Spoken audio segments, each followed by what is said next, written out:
And thank you very much to the organizer for inviting me to speak in this conference. Some of you might have heard this part of this work already. I'm going to talk about some work in collaboration with my former students, Miguel Maldonado, Christian Hidber, Nestor Colin, and also some work in collaboration with Rita Jiménez. So let me start by reminding you that mapping class groups of surfaces are some groups of symmetries associated to surfaces. They are given as the group of connected components of the group of diffeomorphisms or orientation preserving diffeomorphisms of a surface. And that is to say, they can be seen as the quotient of the orientation preserving diffeomorphisms by the connected component of the identity, that is all those diffeos isotopic to the identity. So these groups are very well known in low genus, for instance, thanks to classical result of scale. We know that the mapping class group of the sphere is trivial, right? And we know the mapping class group of the torus is the classical modular group SL2Z. So, excuse me. I don't know. There's feedback. Can you maybe move it down one button? I'm not sure if that helps or not. Hello. Better? We'll see. No. I'm sorry. So there is very well-known presentations for these groups. They are generated by dentists around a finite number of closed courts in the surface. And there is several variations of those. Namely, you can allow non-orientation preserving diffeomorphisms, or you can restrict your diffeomorphisms to fix a set of k distinguished points in the surface. So that gives you the mapping class group with mark points. All right. Now, in this context, there is the so-called Nielsen realization problem, which is now a theorem that asserts that any finite subgroup of the mapping class group can be lifted back to the group of the diffeomorphisms. So this theorem has a long history. It started long ago with Nielsen, right, who treated several particular cases, and was developed by Kerckhoff in 1983, who showed that every finite subgroup of the mapping class group can be realized as a group of isometries for some hyperbolic structure on the surface. So now we know also that the mapping class group acts on the tachyonal space of complex structure, and the quotient is the modularized space of Riemann surfaces. And something that Kerckhoff showed how to do is that this first assertion is equivalent to saying that every finite subgroup of the mapping class group acting on the tachyonal space has a fixed point, right? So one can also define a tachyonal space in the case of mark points in a similar way. And there's even a generalization of the result by Popper that shows that every finite subgroup of the extended mapping class group, the one where you allow non-orientation preserving diffeomorphisms, right? Every finite subgroup of the extended mapping class group acting on the corresponding tachyonal space has a fixed point. And there's also a version for mark points as well. All right. So the way we're interested in the cohomology is the following. This story goes back to this classical theorem of Nielsen, which gives us the homotopy type of the connected component of the identity on the diffeomorphisms. Namely for genus 0, Diff 0 is homotopy equivalent to SO3, that's a classical theorem of Snail. In the case of the torus, the connected component of the diffeomorphism is homotopy equivalent to the torus itself, which has universal by translation, and is contractible for genus G greater or equal to 3. So in this case, the very definition of the mapping class group tells us that the classifying space of the group of diffeomorphisms is homotopy equivalent to the classifying space of the mapping class group. And thus, the cohomology of the classifying space of the diffeomorphism is the same as the cohomology of the mapping class group as a discrete sub. Okay? And now, the reason we're interested in this cohomology is because or one of the reasons we're interested in this cohomology is because it provides characteristic classes for surface bundles. Namely, over the classifying space of the diffeomorphisms, one can construct a surface bundle in such a way that any other surface bundle, space X, is the pullback of the universal bundle over classifying map. So this classifying map goes the other way in cohomology and sends the cohomology classes on the classifying space of the diffeomorphisms back to the cohomology effects. So these can be regarded as characteristic classes of these arbitrary bundle. So now the cohomology of the mapping class group has been studied by various people. In particular, the cohomology of the stable mapping class group is very well understood, rational. So when G goes to infinity, this cohomology is given as a polynomial algebra on the so-called Miller Morita Mumford classes, which lie in even dimensions. Right? And well, there's still the case of genus 1, right? But this is to be treated separately. That's one of my favorite examples because it has to do with modular forms. But let me skip ahead to the case of non-orientable surfaces. All right. Oops. Okay.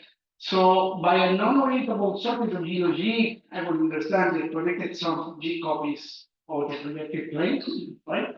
So in this context, one can define the mapping class group, possibly with mark points, as the portion of the diffeomorphisms of the surface modulo the connected component of the identity as well.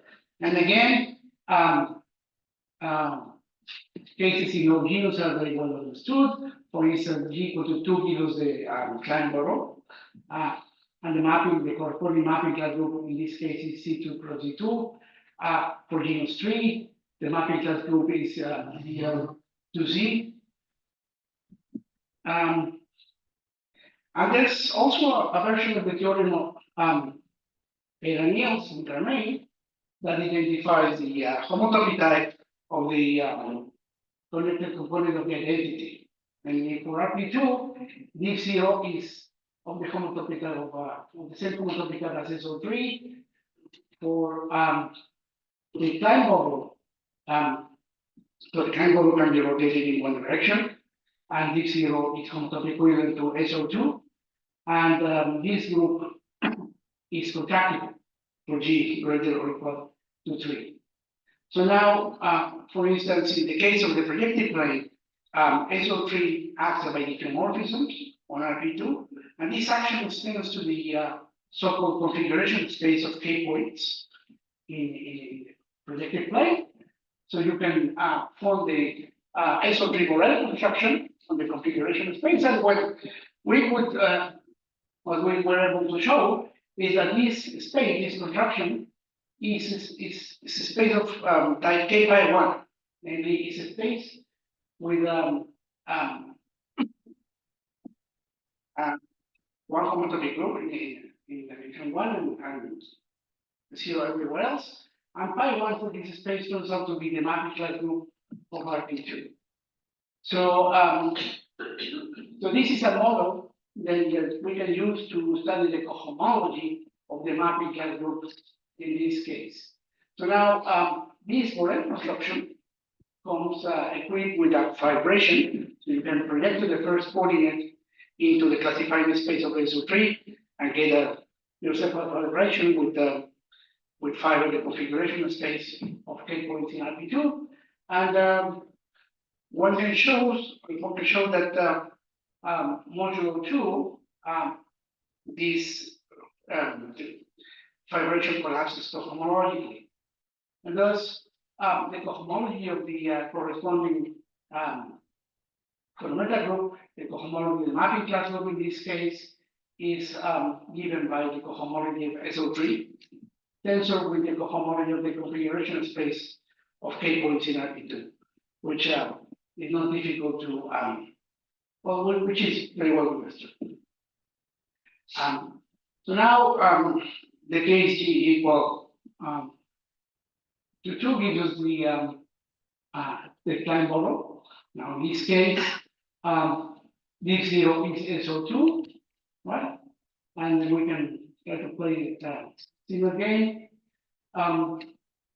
So in this case, the definition of the mapping class group gives us a vibration when we pass classifying spaces.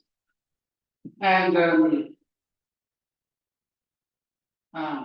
we get so the corresponding spectral sequence for this vibration is given by the cohomology of the group C2 cross E2 with local twisted coefficients in a polynomial algebra of on one generator of degree 2, right?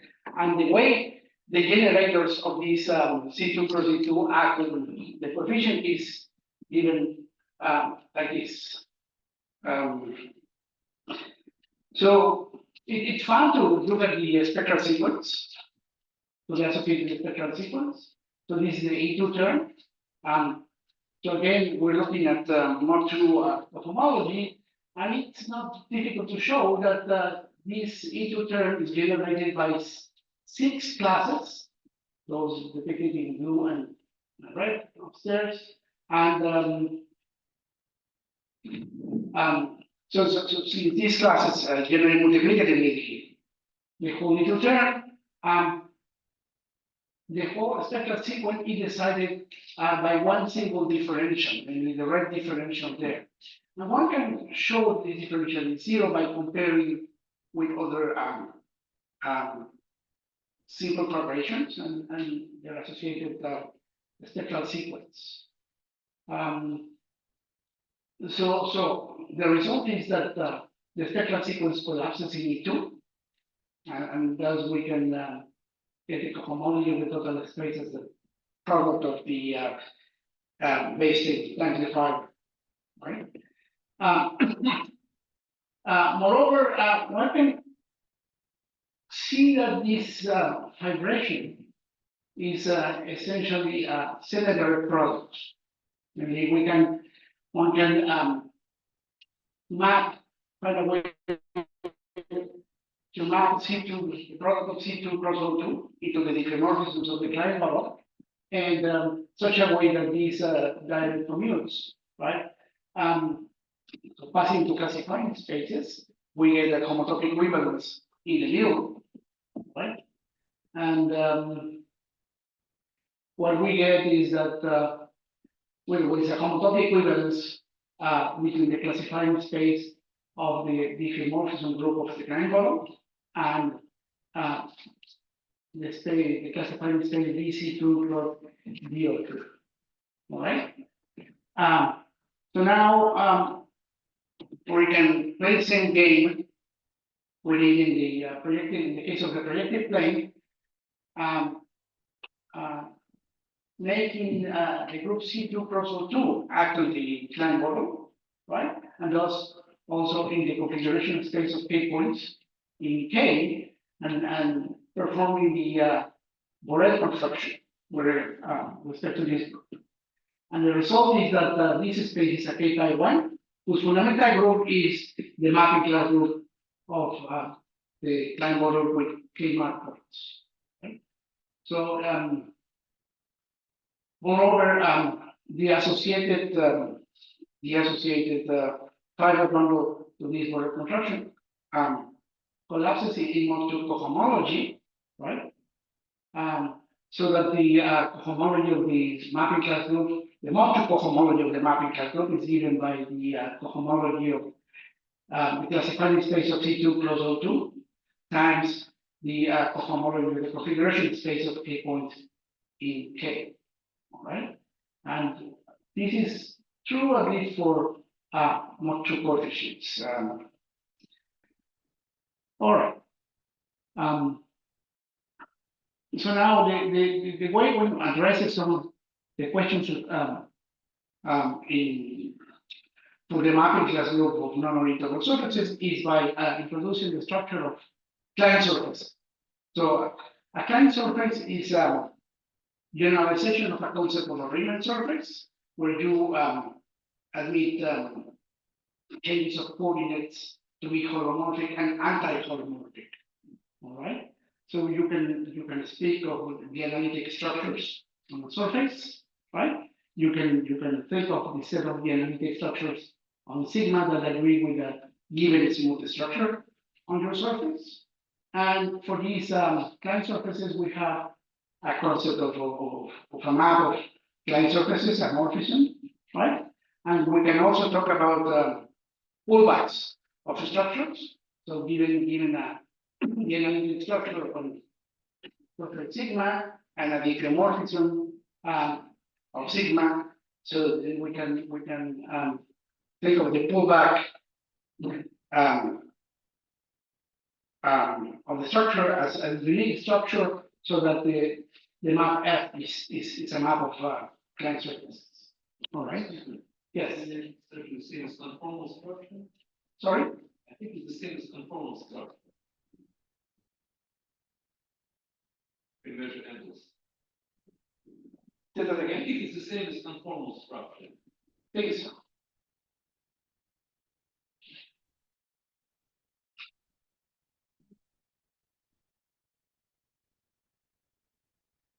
All right. So in this case, an orientable double in this context, an orientable double cover is nothing but of a non-orientable Klein surface.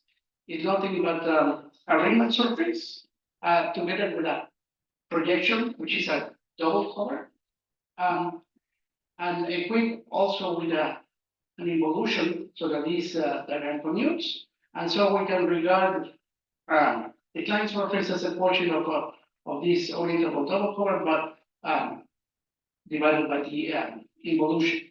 All right. And an important thing here is that every diffeomorphism of your Klein surface, which fixes K points, admits exactly two distances to the orientable double cover, one of which preserves orientation. All right. So now this choice induces a map from the diffeomorphisms of your Klein surface into the diffeomorphisms of the orientable double cover by doubling the number of marked points, and this maps this descends to a homomorphism between the corresponding mapping class groups. All right, and it's a result of Grant-Hoppe and Ulrika-Tillman that if G is greater or equal to 3, then this morphism phi is injected. Right? This is in the case of where you don't have any marked points.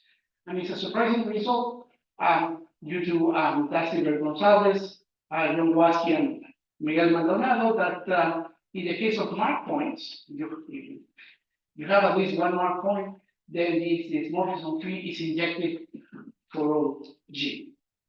All right. There's also the notion of the Taylor space here, and you call to the analytic structure equivalent if there is diffeomorphism isotopic to the identity in such a way that F is a map of Klein surfaces in such a way that F is a morphism. So you can think of the triangular space as a portion of all of the space of all the analytic structures by the group Diff. And this space turns out to be homeomorphic to R6 G minus 6 plus 2K in the orientable case, in the case of the Riemann surfaces, and RG minus 3 plus 2K in the non-orientable case. All right. So now the projection from the double covered, the orientable double covered to the Klein surface induces a map of triangular spaces given by taking the pullback of the analytic structure. All right, and so we know what the image of this map looks like. Namely, it consists of all the points in the triangular space of the double cover, which are given by structures which are invariant under the involution. Right? These are the so-called symmetric Riemann surfaces. All right. So so what we want to address here is the Nielsen realization problem in the non-orientable case. And as you can guess, we want to inject everything into the orientable double cover, right? So with all these tools, the proof is rather formal, and it's very easy to tell. So we already have injections of the mapping class group of the non-orientable surface into the orientable one, and the pullback gives us an injected map from the triangular space of LG into the triangular space of LG minus 1, right? Moreover, the mapping class group of the Klein surface acts on the corresponding triangular space by pullbacks, right? And this action is compatible with all these maps. Namely, if you let out an element of the mapping class group on the analytic structure and then take the pullback to the orientable surface, that is the same as taking the pullback of your the analytic structure and let it be acted by the image of alpha in the mapping class group of the orientable double cover. All right.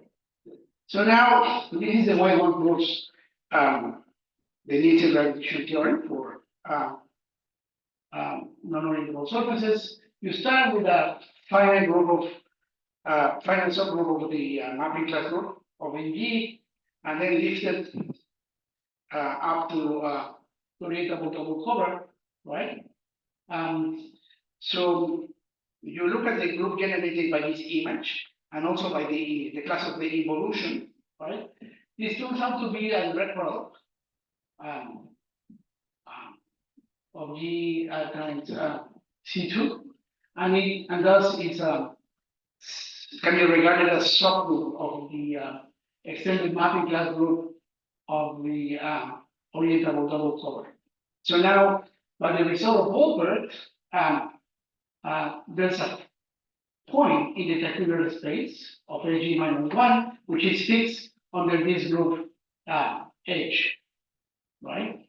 And in particular, this point is fixed under the involution, right? But then our characterization of the image here tells us that this fixed point is the image of the analytic structure under the pullback 5 star, right? And this X turns out to be the fixed point we're looking for. All right. Okay. So what about sections? What about infinite groups? Right. Well, so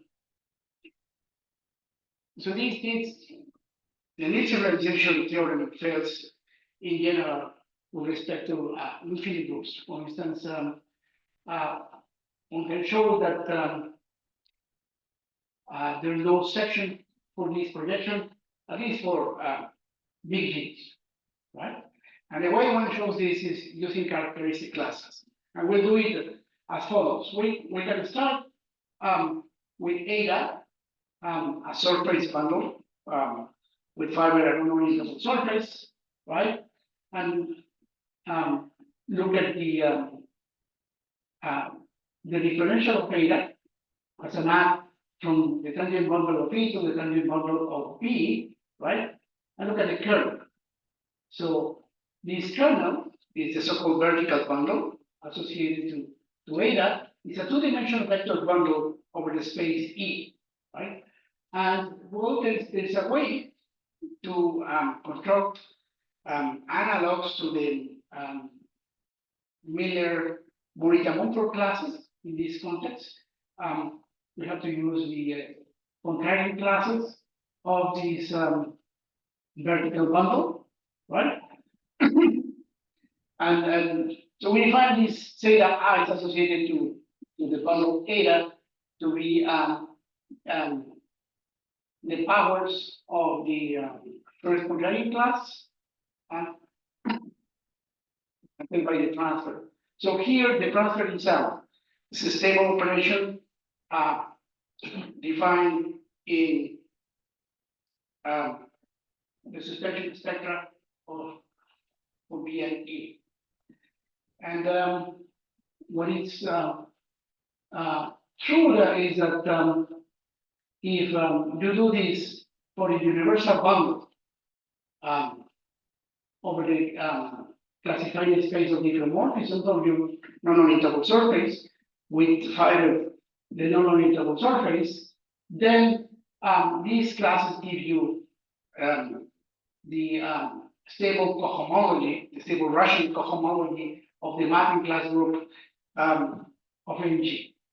Maybe there is a morphism from this polynomial algebra on the theta i's to the homology of the mapping class group, which is an isomorphism in this stable range.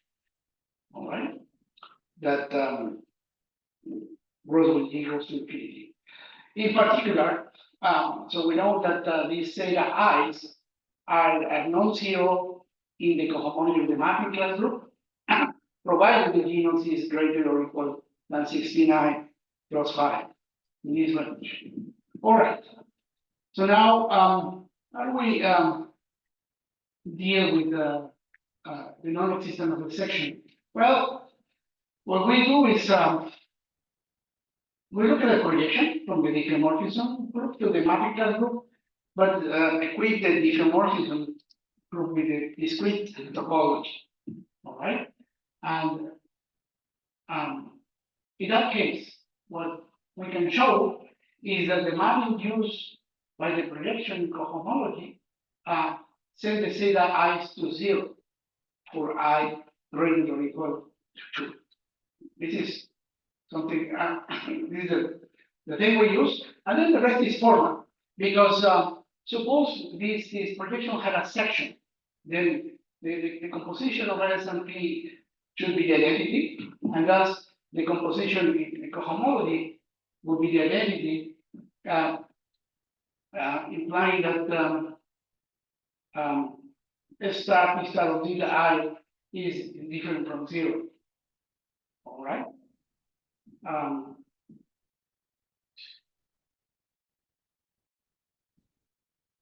But say take I equal to 2, right? So we know that in this case, theta 2 is non-zero in the cohomology of the mapping class group if the genus is at least 16 times 2 plus 5, which is 37. But by lemma, the image of this theta 2 must be 0, so that's a contradiction. All right. So we have that this projection doesn't need a section for large genus. So we still don't know how to lower that bound, but that's it as we have by the moment. All right. So now let me talk about the Farrell cohomology of mapping class groups.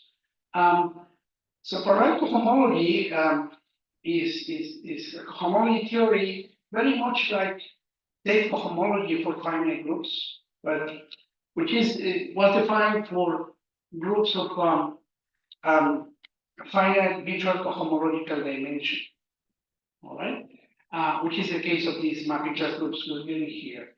And so it is defined in terms of so-called full complete resolution.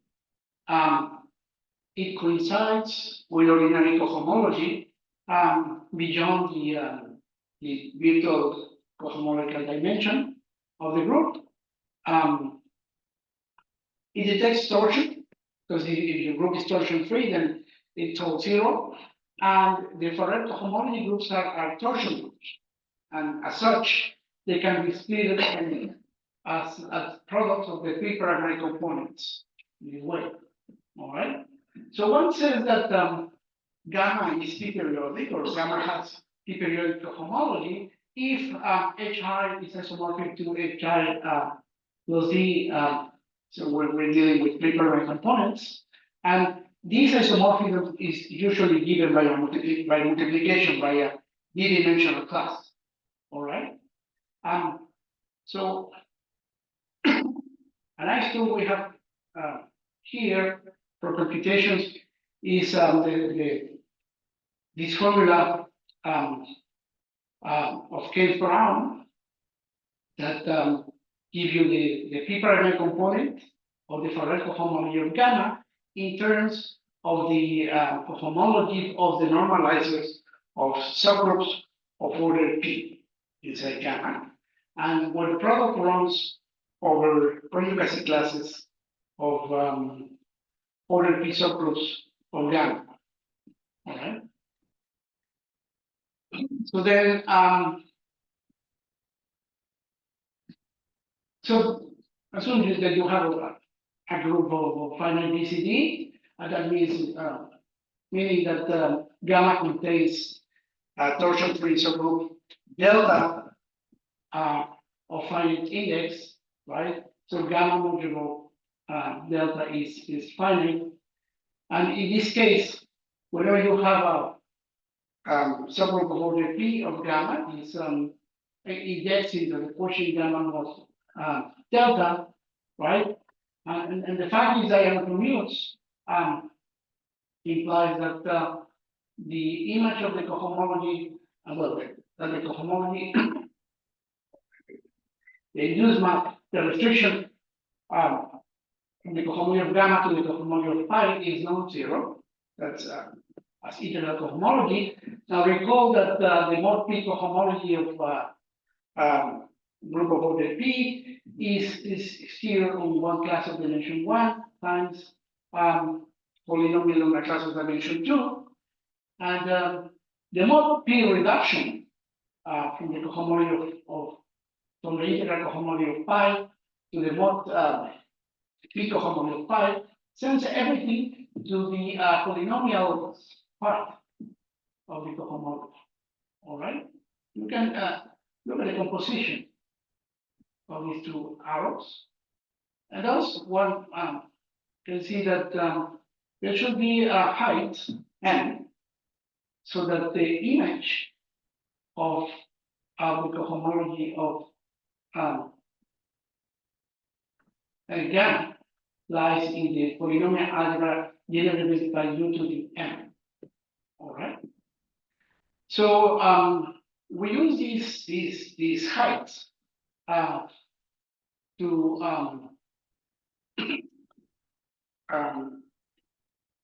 get a formula for the p period of the group gamma, and it's actually a result of Jaquita, Guido Mislin, and others, that the p period of the group gamma is given with this common multiple of 2 times this height depending on pi and gamma, where pi runs over all subgroup of Fourier P of gamma.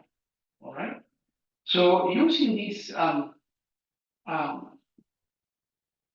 characterization of the P period, we were able to show that for genus G bigger than 2 and P and O prime, then if the mapping class group contains P torsion, then the P period is 4.